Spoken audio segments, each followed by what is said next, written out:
You know, you can't make this stuff up. They were actually collecting used gloves, washing them, and then repackaging them and sending them as new gloves. Meeting the sealed container, opening them up, and seeing an empty container minus a couple boxes of gloves. Hundreds, thousands, if not more, of companies and millions of monies was sent, and we are stuck with it. And united, we stand. I think we got to create more people come on board. We'll get stronger, and we can fight the battle, and we can win the battle. Please come forward.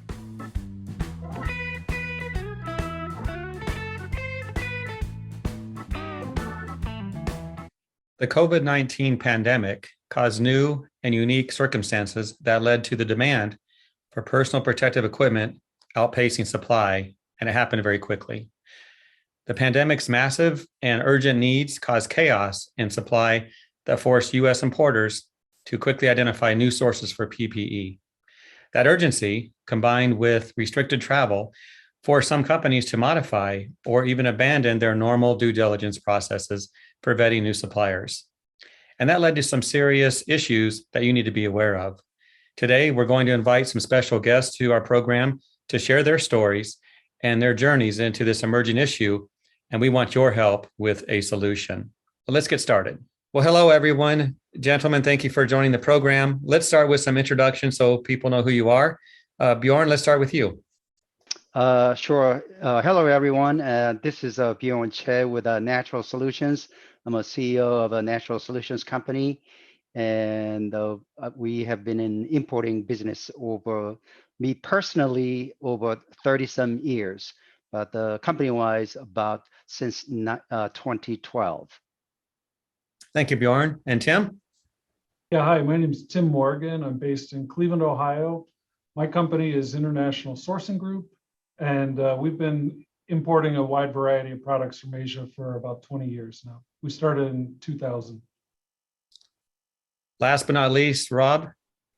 Yeah, my name is Rob Williams with R.L. Williams Company. We're in Conover, North Carolina, and I'm president. And we have been providing facility services and PPE since 1996, and really glad to be here.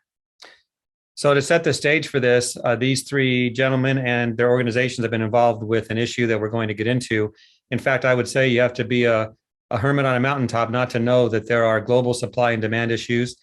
And we're not just speaking of toilet paper and canned corn missing from the shelves. We're talking about personal protective equipment that was needed during the pandemic and still is needed. So Tim, let's start with you. Tell us what happened when the demand for PPE increased overnight with the pandemic. Well, after living in Asia for a number of years and then importing products for about 20 years, in the late spring of 2020, a bunch of my customers came to me with urgent demands for PPE. They needed everything from masks to gloves, and they just weren't able to get it within their normal supply chains. So I went out to my network and tried to find new avenues for supply. And, because the demand was so great, there was such pressure to get product, to get to the frontline workers. We had millions of dollars in action in Asia by June of 2020. And Rob, how about you and your company? Like Tim was saying, things came on so fast. We're a little bit different in the sense that we had provided gloves, and that's nitrile, latex, and vinyl gloves to our existing customer base. And so we had built up a very nice business for them, for us, and we provided it to the healthcare workers and workers in need prior to the COVID hitting. And then when it did, quickly, so fast, disrupted the supply of goods. It was like a faucet was turned and it was turned off. So, all of my customers and the market, needed what they'd had previously. And then the demand was, I don't even know what X you would say it became, but it dried up so fast. And to Tim's point, everybody looked for good, credible mills that could supply the need, but it seemed like the rush was on globally to fill the new demand. And Bjorn, I imagine you have a similar story. Absolutely, just like Tim's story, and been in importing business many years, 20 years, and but this unprecedented, unheard of surge of demand of these PPE supply has absolutely created a very abnormal business, international business trade practice. And which means that, normal days when there is an order, international business, typically you secure your orders with some form of secured financial through financial tools like, letter of credit, a bank guarantee, something that can, secure your order. However, because the demand was so huge, and plus all these overseas factories would basically we just have to go with their terms and absolutely whatever they ask, because there was such a big demand, and we just want to be in front of the top of the weight line. So whenever they say, okay guys, if you can wire such and such, we can do such and such. So that's how actually this abnormal business practice has started, and we have sent millions of dollars of our customers, and then basically that turned into humongous chaos. Chaos indeed. Let me ask this question.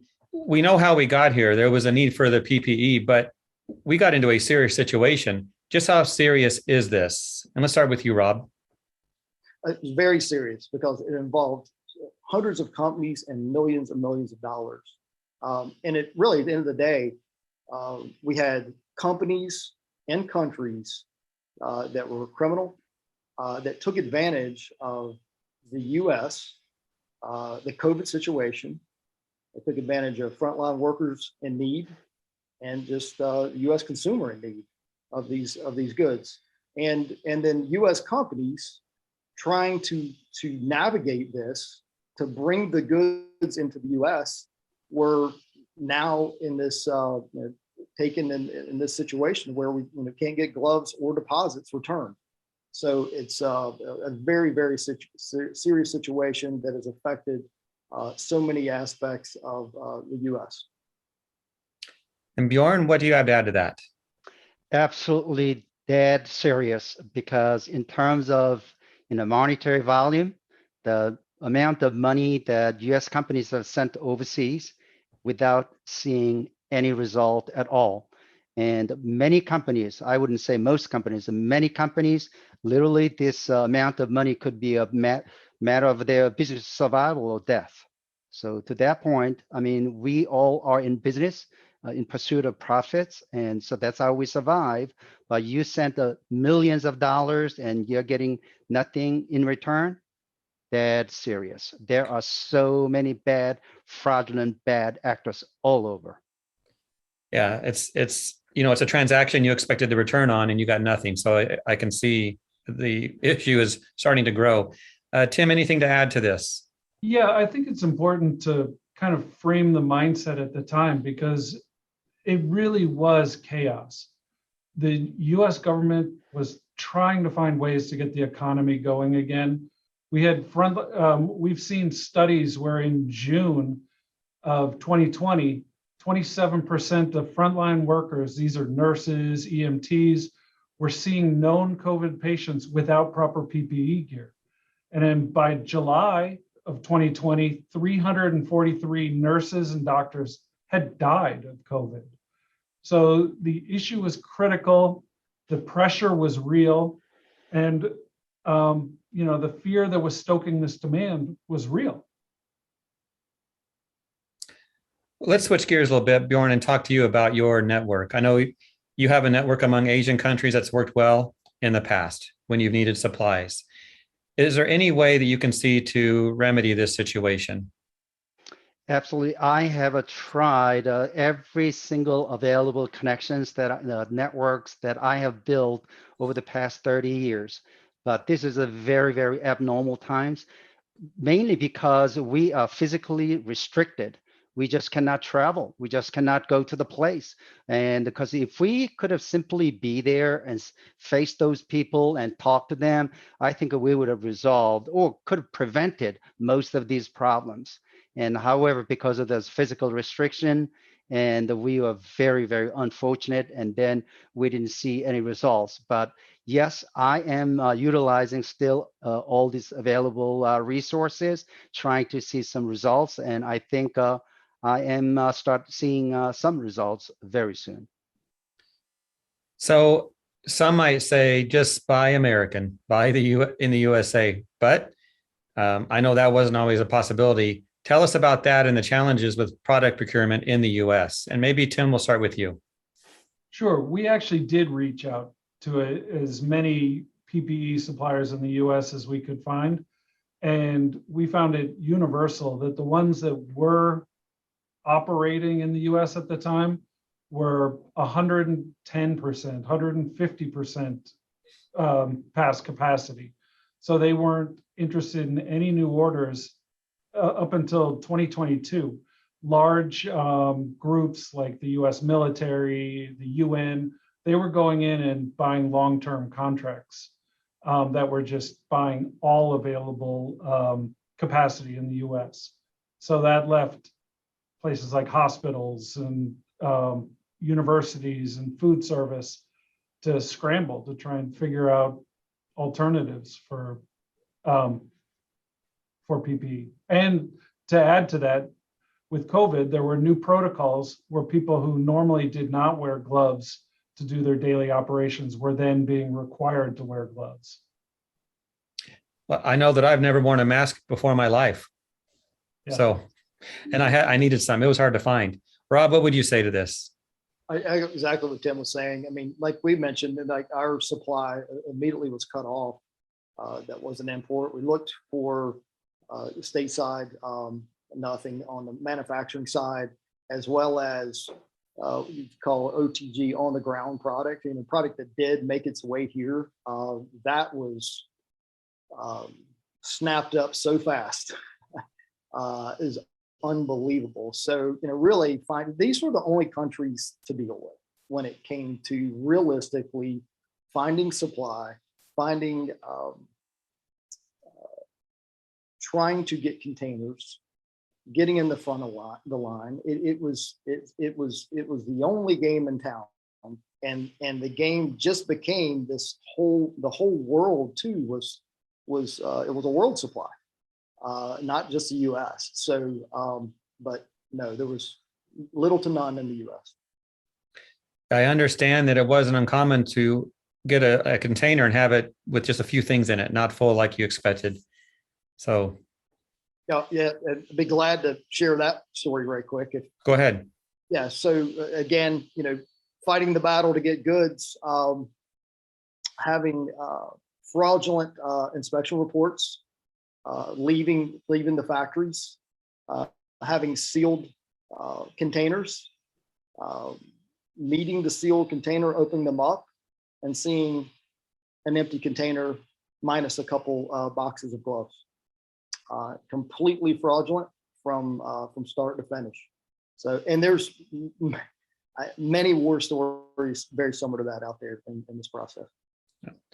Before I move on to my next question, Bjorn, did you have anything to add to this part of it?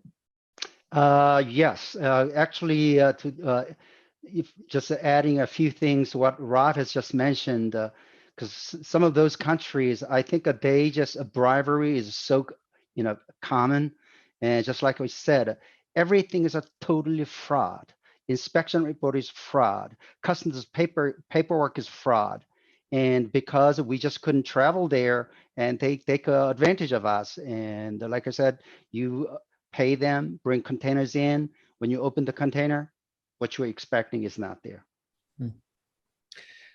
Okay, so Tim, let's go back to you. You came across a CNN report recently, and you shared that with me. And it's on our own website now, on an ISSA media website, Cleaning and Maintenance Management. It's a story that I think you want to share some details on that. It does tie into today's topic. Yeah, it was great to see that things like this are finally coming to light, because anecdotally, we've all heard stories of wet rags being sent over instead of gloves, just to kind of weight the container correctly, or loading it with bricks. We've heard about those. But CNN was able to find of a story out of Thailand where they were actually collecting used gloves, washing them, and then repackaging them and sending them as new gloves.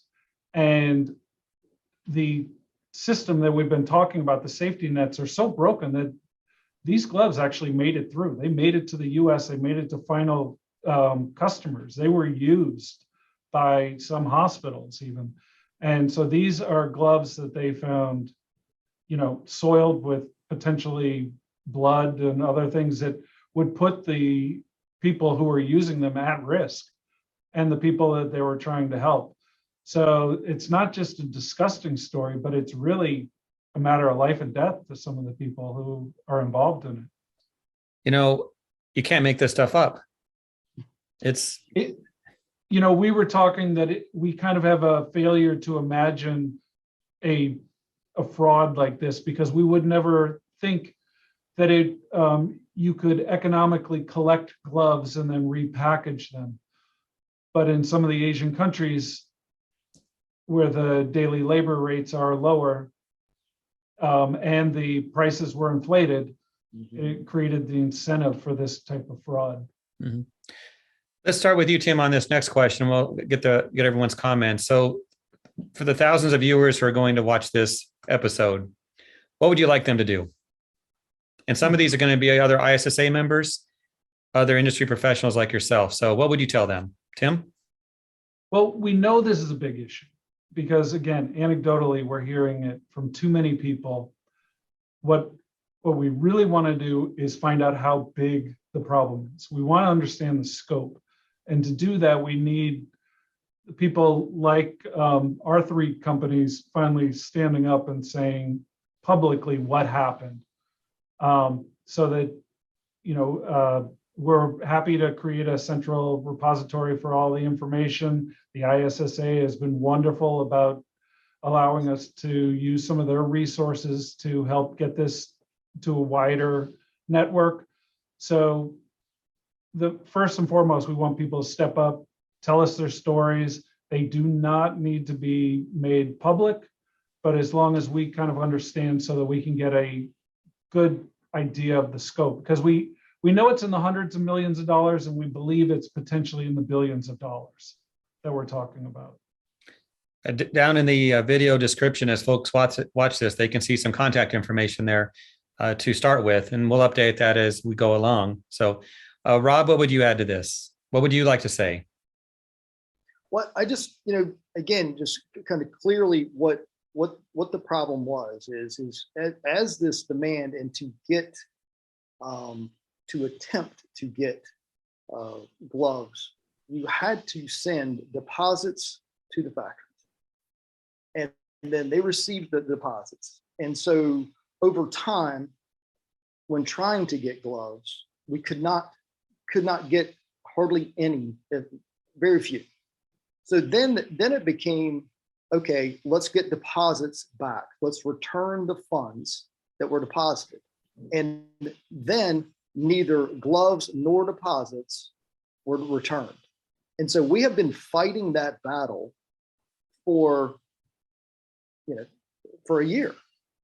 And so what I've found is when you're trying to do that in these foreign countries, what are best practices to do that? And then you had COVID, right? And then they're hiding behind COVID. And some of these are very trade, we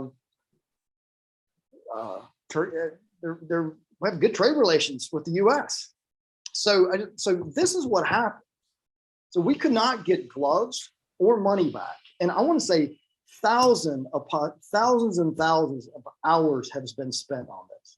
And so when I reached out, talked to Tim, talked to Bjorn, same thing. And then since we have started this, we have had companies coming out of the woodwork, same thing.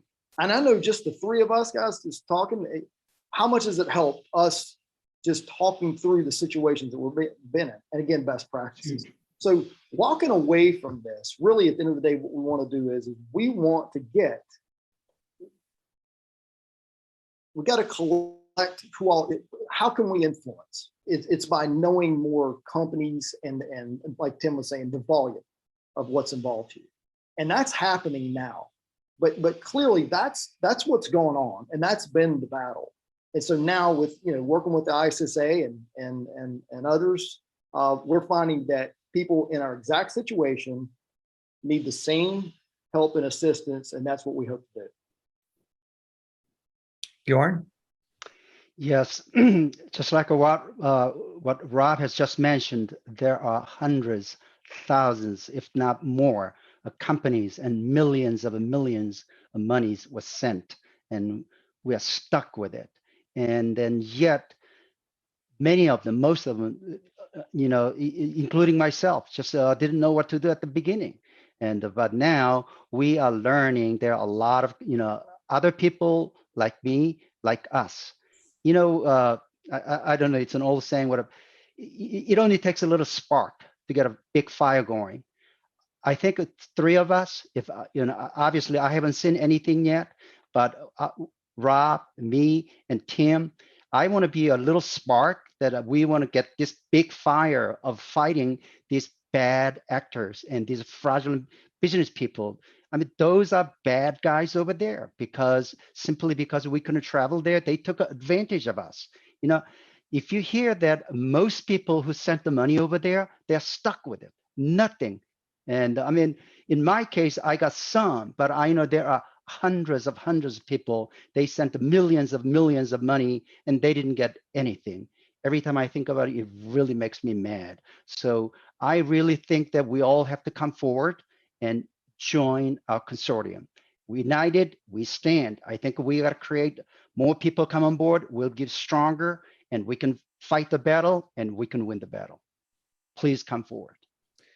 Well, Bjorn, I hope that we have a spark that turns into a flame here, and this does result in some positive action. So Rob, why don't you wrap it up for us today with a final comment or two?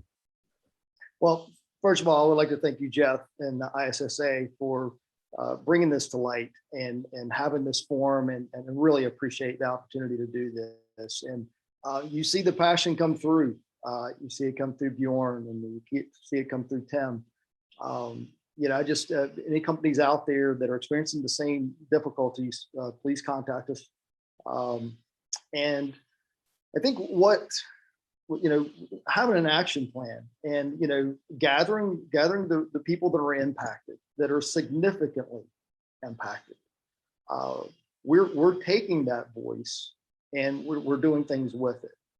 So we've got government agencies and policymakers that we are working towards getting COVID relief for companies that are impacted, because we're taking this fight now two different ways. It's a micro, which, Bjorn, you talked a good bit about, to where we are, fighting and doing everything we can there, but also in a macro. And that's where an ISSA helping, bringing this to light, and other companies joining in, because we need our government to hold the other governments that have these companies within their border.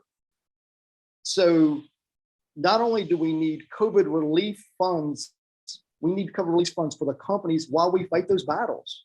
Because guess what they take? They take time, they take money, and we're all involved in that. So what I'd like for people to know is when you do come forward and kind of come off of that island, and it's going to be big companies, small companies, doesn't matter. If you've been in this 30 years and you did this, you were probably affected. It didn't matter how long you did it, how good you were at it. It was, I've talked to many. So please come forward. But the thing is we have an action plan, and what we want to do at the end of the day is win. And secondly, the big part, and Jeff, when we first started talking about this, was the other thing. We wanted to use this. It was a bad thing. We want to use this for good, right? Help as many companies as we can in the same situation. We want to and hold the people accountable that have done this and the countries. And then thirdly, let's don't have this happen again. Let's bring this to light. Let's end this and make this all very positive for everybody involved.